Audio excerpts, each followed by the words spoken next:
Akhirnya udah resmi, Xiaomi 13T akan hadir di Indonesia. Setelah menunggu hampir setahun, akhirnya Xiaomi bisa jualan lagi. Walaupun gak ada Xiaomi 13, 13 Pro, atau bahkan 13 Ultra. Ya gue pun tetap puas cobain handphone ini selama di Malaysia kemarin. Jadi emang gue sempet diajak Xiaomi buat rasain pengalaman kamera yang luar biasa bagus di 13T ini. Namun sekarang udah waktunya gue berikan pendapat gue soal handphone ini. Apakah handphone ini benar-benar bagus? Pertama, Xiaomi ini menurut gue tuh sangat cocok buat lu yang emang suka traveling, suka ngabadin momen, gak sekedar foto laporan doang. Ini HP punya konfigurasi yang bagus banget, gak ada kamera gimmick, triple kamera setup dengan utamanya wide 50MP OIS dengan sensor IMX707, telefoto 2 kali 50MP OmniVision 50D, ultra wide-nya 12MP, dan semuanya udah punya IIS ya. Jadi kalau di equivalent ke lensa kameranya Leica ya, ini ultra wide-nya itu di 15mm, wide ini di 24mm dan telenya di 50mm. Itu baru pertama. Yang kedua, tentang co-engineering bareng Leica. Dari lensa utamanya di-develop bersama yang ngehasilin 7P lens. Ya kalian gak perlu paham-paham banget, tapi yang pasti lensa utamanya udah sesuai standar Leica. Terus juga di dalamnya Leica gak sekedar filter tambahan doang, tapi emang secara default ter-apply picture profile dengan dua pilihan. Lensa autentik yang sel itu sangat mendekati hasil Leica, serta Leica Vibrant yang mana ini menyesuaikan untuk banyak orang yang biasa gunakan untuk posting langsung di sosial media. Dan untuk yang lebih in-depth ke pengaturan manual, kalian bisa mengatur sendiri dari segi tonnya, tonality, dan juga tekstur gambar yang bisa disimpan terus gunakan kembali settingan yang sudah kalian buat. Atau mau edit lebih ala-ala fotografer, lu bisa ambil foto 10-bit RAW dan atur lewat software editing foto seperti Photoshop dan juga Lightroom. Tentunya kamera UI nggak seperti Xiaomi biasanya lagi, sedikit perubahan yang lebih fresh serta terdapat watermark Leica-nya buat lu yang ingin pamer hasil foto dengan Xiaomi 13T ini. By the way, mohon maaf ya, ini lagi ada pembangunan di rumah sebelah gitu, jadi agak berisik dikit-dikit, nggak ngaruh ya. Oke, sedikit panjang ya soal fitur co-engineering dengan Leica. Sekarang khusus nih dari Xiaomi-nya aja, yaitu Xiaomi Imagine Engine. Nah, di sini dia ini ngebawa 4 fitur penting seperti pengambilan foto super cepat, fokus yang akurat, low light foto yang lebih baik, dan stabilitas pengambilan gambar yang ditingkatkan. Ya harusnya sih bagus ya. Ditambah pula dari SoC yang ditweak menjadi Ultra Series, mengimprove di bagian ISP yang otomatis handphone ini akan menawarkan kualitas gambar yang baik, mau dari segi pengambilan gambar ataupun kenyamanan dalam penggunaannya. Tapi sebelum kita lihat ke hasil foto yang diambil dari handphone ini, kita lihat dulu dari segi desainnya. Yang gua lihat di sini tetap memiliki DNA 12T yang mana punya style curve di belakang, flat di depan. Bagus juga, dan finishnya ditambah yang gue pegang warna hero-nya yaitu Alpine Blue. 100% vegan leather bertekstur mewah, keren lah pokoknya. Atau kalau kalian pengen netral juga ada yang warna glossy black yang pasti glossy, dan juga green meadow. Ya kalau hitamnya sih agak kalah premium lah, cuma emang gampang nempel sidik jari ya. Ya karena dia juga pakai kaca boy. Nah kalau buat dimensi dari ketebalan handphone ini masih cukup tipis di 8,6 mm dengan bobot yang masih cukup ringan di bawah 200 gram yaitu 193 gram. Yang sebenarnya ini handphone masih tergolong compact. Cuma karena ada sisi flatnya samping ini ya jadi kelihatan bulky aja. Ya aslinya enggak kok. Digenggam masih enak pula, masuk kantong pas juga, dan untuk ukurannya pun juga masih nyaman lah, masih proporsional. Tentunya untuk pertama kali juga si Xiaomi T series ya dapat IP68. Nih buat kalian yang suka kuar-kuar kalau handphone itu nggak ada IP rating tuh jelek ya, kalian nggak bisa komplain di handphone ini, langsung 68 boy. Nah yang masih gue kurang tahu yaitu di bagian sampingnya ini udah pakai metal atau belum gitu ya. Kalau dari feelnya sih udah cukup rasa metal ya, tapi karena nggak ada garis antenanya jadi gue belum bisa confirm nih ini metal atau plastik gitu. Tapi kalau kalian ada yang tahu coba aja komen di bawah ya. Nah sekarang kita ke bagian layarnya, dan lagi-lagi handphone ini mengkonfirmasi gua kalau handphone di kisaran kelas atas atau semi flagship udah mulai gunain resolusi 1,5K cuy, which is ini bagus. Layarnya otomatis jadi lebih tajam dan gak seboros kita pakai resolusi 2K atau yang 4K sekaligus. Tapi secara in general si handphone ini memiliki ukuran di 6,67 inci dengan panel AMOLED, refresh rate-nya udah sampai 144 Hz, adaptif juga dengan tingkat kecerahan yang tinggi di 2600 nits untuk peak-nya. Dan super terang banget saat gue digunain di luar ruangan, plus di 2880 Hz PWM dimming juga, jadi lebih aman buat di mata kita untuk penggunaan jangka panjang. Tentunya juga ada Pro HDR display, Dolby Vision, standar akurasi warna udah di CIP3, jadi buat dipakai nonton aja ini warnanya sudah vibrant dan nikmat banget dipakainya. Serta buat keamanan di handphone ini pun juga dilapisin Gorilla Glass 5, serta ada always on display yang beneran always cuy. Serta speakernya juga udah stereo yang standar Dolby Atmos, jadi udah oke lah punya suara. Kalau disimpulan segi desainnya, handphone ini jujur aja punya khas premiumnya sendiri. Walaupun bukan di kastanya Xiaomi 13 series yang atas, which is flagshipnya si Xiaomi, ya 13 ini nggak kerasa ya sama sekali kalau gua lagi pegang handphone murah. Dari segi body itu udah padat, nggak kopong. Setiap finish handphonenya juga rapi dan nggak bikin malu buat dibawa-bawa. Ini handphone yakin bisa masuk ke banyak tipe selera orang lah. Nggak mungkin lah ya kalau ini bilang handphone jelek gitu. Sekarang kita bahas dari hal yang menjadi inti dari handphone ini juga, yaitu di bagian performanya. Sekencang apa sih? Disunat nggak sih? Kan mau jualan kamera gitu. Jawabannya enggak sama sekali. Udah sesuai di kelasnya, yaitu menggunakan Dimensity 8200 Ultra, newest versi dari 12T yang pakai 8100 Ultra, dan tetap menggunakan kata ultranya yang artinya improve di bagian ISP, bukan di overclock bagian hertznya. Dan yang masuk di Indonesia pun SKU-nya cuma di 12,256 GB, yang tertingginya cuy untuk si 13C. Lalu untuk si RAM itu udah menggunakan LPDDR5 dan juga 3.1 UFS-nya cuy. Udah mantap.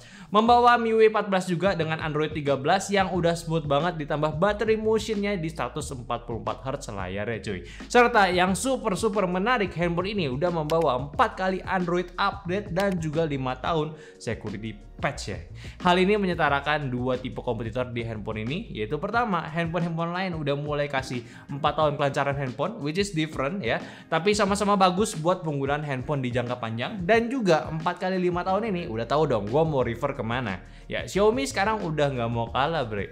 Nah mari kita lihat performance-nya dulu. Dia ini ada mode performance atau mode turbonya. Di mode standar AnTuTu V10 ini lumayan lah, bisa dapat angka di 880.000, dan pas diaktifin mode turbonya bisa sampai di 950.000. Dan kita cek ini naik semua per kategori tesnya, cuma memang yang paling gede di bagian UX-nya yang dikencengin cuy ya. Ya udahlah. Tapi anehnya lagi, kalau di Geekbench 6 malah sama aja nih skornya, bahkan turun sedikit hasilnya, nggak meningkat kayak di AnTuTu juga. Sama kayak di 3D Mark pula, hasilnya nggak beda jauh untuk skornya, masih di kisaran yang sama. Jadi sih ya boleh gue simpulin nih, mode performance ataupun turbonya nggak sepengaruh itu buat tingkatin kinerja handphonenya ini. Nah, kita untuk ngetes gamenya udah pakai mode turbo juga, mode yang performance-nya, dan di suhu ruangan sekitaran 27 derajat Celcius ya. Dari game pertama yaitu Genshin Impact, ini settingannya kita set di highest 60 fps, bisa dapat rata-rata 52. Dan penggunaan baterai selama 23 menit itu memakan 10%, dan untuk suhunya di bagian depan belakangnya cukup hangat ya, di 45 derajat Celcius depan dan belakang. Kalau settingan medium 60 fps-nya dapat rata-rata di 54 fps juga, dan baterainya ini penggunaan selama 23 menit juga di 10%-an, dan sama pula untuk suhunya depan belakang itu di 45 derajat Celcius. Jadi buat Genshin Impact settingan defaultnya sebenarnya ada di medium 30 fps ya. Dan langsung coba buat siksa ke rata kanannya aja, dan BTW abaikan juga drop yang ke bawah ini, soalnya itu pas lagi teleport ya. Tapi tetap hasilnya emang ngagetin coy. Kok bisa buat SoC yang ditaruh di handphone yang bukan flagship bisa anteng di 60-an fps. Seriusan ini menarik banget. Gua agak norak awalnya, tapi ternyata pas suhunya layar itu udah nyampe ke 45 derajat baru langsung deh terjun payung FPS-nya ke 30. Ini jelas efek limitasi dari Xiaomi ya, biar handphone tetap awet, karena pas turun ke 30 fps suhu layar pun juga ikutan turun ke 43 fps maksudnya 43 derajat Celcius. Dan ketika udah adem lagi dia bakal balik ke 60 fps lagi. Ya walaupun ya naik turun lagi sih suhunya. Dan ini pun juga sama, buat skema di medium 60 fps ternyata sama aja, gak bikin lebih adem atau baterainya lebih awet. Ya saran gua kalau mau grinding yang lama gitu, pakai settingan rata bawahnya aja. Rata kanan 60 fps jatuhnya ini cuma buat pamer ke temen lo aja sih. Karena ya lo mesti ingat ini handphone bukan handphone gaming ya. Lalu untuk game Mobile Legends, kita setting di ultra yang mana settingan 120 fps ini bisa dapat rata-rata fps di 115. Dan penggunaan baterai selama 43 menit ini bisa makan 17% dan suhunya tertinggi itu di bagian belakang 43 derajat Celcius dan depannya cuma di 42. Sama semangat sih. Ya kalau buat Mobile Legends by default settingannya high 60 fps dan langsung aja sikat ke rata kanan yang sebenarnya dari game Genshin Impact aja udah kelihatan potensi gaming di handphone ini. Dan bener aja ultra di Mobile Legends akhirnya ada yang bisa pecahin rekor. HP ini HP all-rounder bisa stabil di 120 fps. Ini beneran stabil coy. By the way itu yang turun pun juga ya, turun fps-nya itu pas lagi loading ataupun peak phase gitu ya, sama cek tab ya, bukan pas lagi gameplaynya. Nah pas lagi war emang kadang 1-2 kali turun ke 80-an fps, tapi nggak berasa karena langsung balik ke atas lagi. Suhunya bisa dibilang hangat juga, tapi nggak lewat sampai 44 derajat Celcius. Bisa dibilang experience handphone begini sih yang non gaming ya terlalu gila sih. Udah sangat valid ini handphone, bisa banget buat dipakai untuk push rank coy. Kalau PUBG M ya, ini settingan smooth 90 fps, dapat rata-rata fps ya di 85. Dan penggunaan baterai selama setengah jam makan 11% dan suhu tertingginya cuma di 41 derajat Celcius aja. Nah untuk game PUBG sebenarnya nggak usah dites juga udah tahu, tapi ada yang menarik sebenarnya. Bukan serionya untuk ukuran handphone gaming ya, gue bisa bilang nih agak mirip ya kayak si ROG. Ya emang nggak sebagus ROG sih, jelas juga ya. Tapi letak musuh nembak di mana itu bisa ketahuan gitu. Nggak asal stereo kayak handphone gaming wannabe. Yang tembakan di kanan ya udah suaranya di kanan, atau nggak jelas asalnya gitu. Ditambah ada haptiknya juga yang bisa kencang dan juga pelan tergantung jarak musuhnya. Dan walaupun user claw ataupun 4 jari susah buat ngerasain ini, akan berasa kalau layout buat nembak PUBG lo nggak di atas cuy. Ini sebenarnya jarang-jarang nih, dan ini pun lumayan fiturnya kasih experience yang lebih kalau lo males main pakai headset cuy. Nah kalau untuk game CODM di settingan medium ultra ini dapat rata-rata fps di 74-an dan penggunaan baterai selama 17 menit ini makan cuma 5% aja dan suhunya pun yang terpanasnya cuma mentok di 39 derajat Celcius. Nah kalau buat CODM itu rata-rata di 74 fps ya, bukan artinya drop parah ya, itu karena kalkulasi software yang kita pakai buat tes game itu ya kadang ya nempel ke 3 yang sebelum-sebelumnya juga. 30 fps waktu di lobby kayak waktu gameplaynya ya aman-aman aja, turun sampai ya 35 fps-an doang, nggak begitu kerasa. Buat suhunya pun lagi-lagi game ini yang paling normal di setiap tes game, jadi overall bisa dibilang oke. Mau komplain kok nggak bisa 120 fps ya salah nanti juga, karena ini handphone bukan handphone gaming soalnya. Ya jadinya handphone ini sih sebenarnya ya terbilang hangat ya untuk bermain game, tapi menurut gue ini hal yang masih diwajarkan walaupun sudah ada teknologi vapor chamber 5000 mm2 sebagai pendinginnya. Ya setidaknya nggak bikin tangan kebas aja pas lagi megang handphone ini. Dan dia pun juga punya haptic yang oke dengan sebutan teknologi X-axis linear vibration motor, yang mana ini menarik, dia tuh tahu ada beberapa game yang udah terintegrasi, jadi lu bisa rasain feel yang unik ketika pas main game dengan hapticnya si Xiaomi 13T ini. Ini makin parah suaramu ininya ya. Sialan ya. Kalau untuk baterainya, kapasitasnya di 5000 mAh, pengecasannya di 67 watt ya, yang bisa ngecas sekitaran 1 jam doang. Ya memang sebenarnya agak downgrade dari yang sebelumnya, tapi udah standar dan masih cepet juga di 67 watt ya. Kalau sensor komplit juga, konektivitas udah 5G, Wi-Fi 6, security face unlock, dan untuk lock screen-nya di in-display punya. Bukan lock screen, fingerprint. Nah, sekarang kita bahas soal hasil kameranya, dan kita di sini masing-masing udah ambil foto di mode vibrant dan juga authentic Leica-nya. Jadi yang pertama untuk di mode standarnya, untuk hasil main kameranya tingkat ketajaman menurut gue sih udah bagus, tapi terkadang di mode autentiknya dia suka kasih efek soft blur gitu. Not bad, malah jadi berkarakter gitu. Terus juga dari mic range-nya pun sendiri udah rapi, nggak overexpose ataupun underexpose. Dari segi warna pun juga nggak dikasih boosting ke Vivid yang punya. Well, satu rated lah, ini gue suka gitu. Kalau ultra wide-nya juga sama cakep secara overall, namun saat di zoom karena keterbatasan resolusi di lensa ultra wide, efek sharpening-nya cukup kerasa untuk objek abstrak seperti rumput. Tapi kalau untuk segi warna, distorsi gambar ini masih di batas yang aman. Gue suka, bahkan dynamic range-nya pun tetap aman. Kalau lensa tele, rasanya tuh kayak once you go tele, you never go back gitu loh. Dengan focal length 50 mm atau 2 kalinya, itu rasanya asik banget buat dipakai. Warnanya sama juga kayak warna lensa utamanya, yang mana nih harus cobain kalau lu punya handphone ini coy. Sekarang di mode AI, lagi-lagi mode processingnya ini udah sama aja, bagus juga, standar, ultrawide dan juga telenya juga setipe hasilnya. Cuma tweak warna sedikit jadi semakin hidup. Dan perbedaan dari yang standarnya pun nggak beda juga. Ini rekomen buat lu yang rasa warna bawaannya itu kurang tapi nggak ngerti nih buat ngatur settingannya. Kalau HDR ya nggak ada yang beda karena emang pada dasarnya dynamic range-nya pun udah bagus, jadi ya nggak banyak komen untuk yang satu ini. Kalau mode malam ataupun low light tanpa settingan apapun sebenarnya udah oke lah, walaupun masih ada beberapa minus. Setiap lensa pun masih munculin noise, detailnya hilang juga. Ya standar lah, tapi yang nggak rekomen jelas ada di mode ultrawide karena emang sulit banget coy. Kalau di mode auto night-nya dinyalain pun sebenarnya jauh lebih baik, namun masih belum di taraf yang oke untuk hasilnya. Setidaknya bisa nyelamatin objek yang clipping jadi lebih aman aja. Kalau untuk di night mode-nya sekarang hasilnya dari tele yang jadi kurang, sedangkan yang ultrawide-nya lebih baik hasilnya. Tapi ya tetap buat cari detail, warna dan processing yang terbaik pastinya pakai lensa utamanya aja sih. Ini udah no comment lah. Pengezooman secara lensa dia bisa di 0,6 untuk ultrawide-nya sampai 22 kali untuk telefotonya. Namun secara digital dia ini masih up to sampai 20 kali pengezooman. Kalau hasilnya sih ya masih dari lensa utama ya bagus. Cuma kalau udah secara digital processing gambarnya emang kelihatan sharpening dan juga ada penambahan tekstur juga. Tapi masih kepake lah kalau lu pengen lihat dari jauh cuy.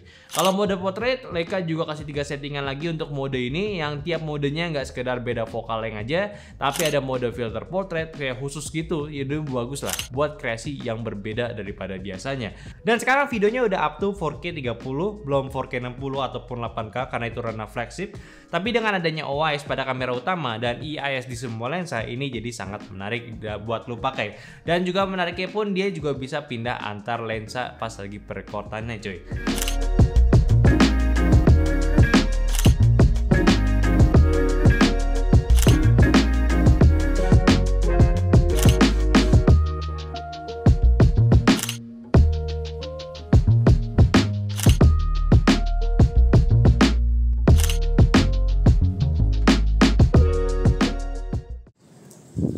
Nah, ini siang-siang hari ya, nyobain kamera depan dari Xiaomi 13T.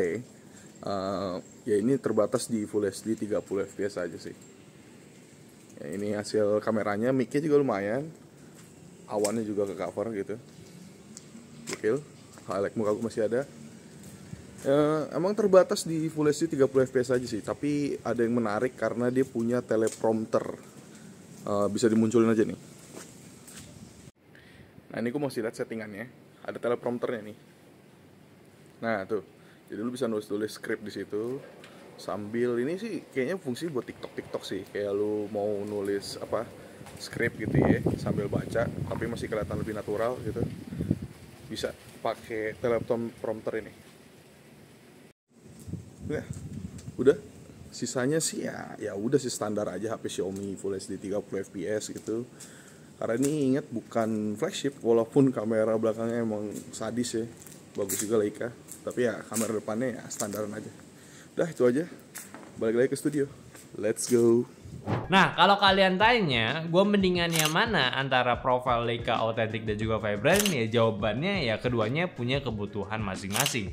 Jelas kalau kebutuhannya itu buat sosial media, Vibrant itu lebih fleksibel di penggunaannya. Sedangkan untuk tone warna yang berbeda dan spesifik di penggunaan foto-fotonya, lu bisa ekspor taste-nya Leica untuk hasil yang lebih mewah. Atau ya go for manual aja buat kalian ekspor lebih gila lagi dengan hasil autentiknya Leica ini. Jadi ya udahlah, langsung aja opini gue sama handphone yang satu ini. Dan ingat, gue bahas handphone ini di waktu gue belum tahu gimana harga Xiaomi 13T nanti rilis. Ya jadi tunggu 3 Oktober nanti aja. Tapi yang pasti gue berharap ini handphone punya harga yang kisarannya sama ataupun mirip dengan generasi sebelumnya, yaitu Xiaomi 12T yang di harga 6,5 jutaan. Kalau bener ini handphone bener-bener wajib lu consider cuy. Emang kenapa harus consider di? Ya sebenarnya simple aja. Dari A sampai Z Xiaomi 13T ini cukup all out untuk di harganya nanti. Kamera well ya lu masih cobain aja. Leica punya dan nggak sekedar filter tambahan doang coy. Terus SoC-nya upgrade, performance daily use aman, gaming juga masih oke. Desainnya ya selera, cuma menurut gua nggak menjadi jelek handphonenya. Layarnya upgrade juga, dapat IP68, update plat plus 5 tahun ya, yang udah jelas kenapa Xiaomi 13T gitu. Plus kalau beneran 6,5 juta ya lawannya nggak ada sih yang bisa seperti ini. Kalau minusnya nggak ada yang sampai deal breaker juga sih, ya sejauh ini sih nggak ada masalah. Nah kenapa Xiaomi 13T aja nih Pro-nya tuh nggak masuk? Ya menurut gua sih ini udah bener ya.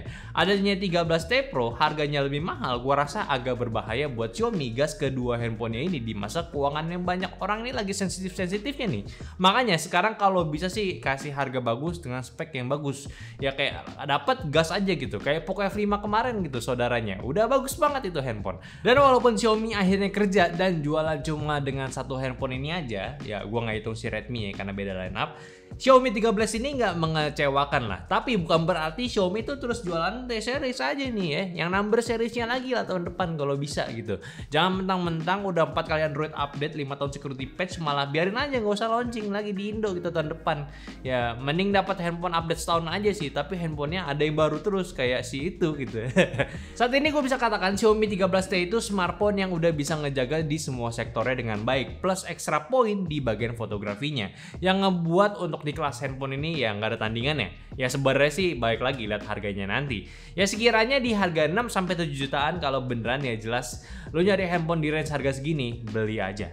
Apalagi ya yang belum bahas. Ya udahlah kalau kalian mau tanya silahkan tanya aja. Coba komen di bawah pasti gue bakal jawab nanti kalau lo nanya bener gitu. Ya udah mungkin aja lo pembahasan gue dan juga opini gue soal Xiaomi 13T. Mari kita tunggu aja sampai dia resmi dijual di Indonesia, dan kalau udah resmi tinggal beli aja pakai link dari kita yang ada di deskripsi. Oke? Jangan lupa juga untuk komen, like videonya kalau kalian suka, dan follow semua sosial media kita yang ada di Instagram, TikTok, dan Facebook, dan juga Discord yang semua linknya itu ada di deskripsi. Jadi ya udah mungkin aja, mungkin kita bakal pukulin nih tukang ini nih. Berisik banget. Jadi sampai jumpa di video selanjutnya. Bye bye.